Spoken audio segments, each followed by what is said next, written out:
You ask Tiger to solve. This deals with linear equations with one unknown. The final result is x equals 12.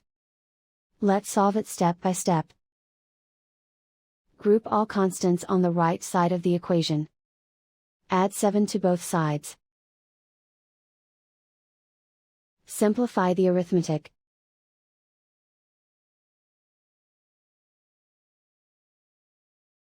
Isolate the x. Divide both sides by 9. Simplify the fraction.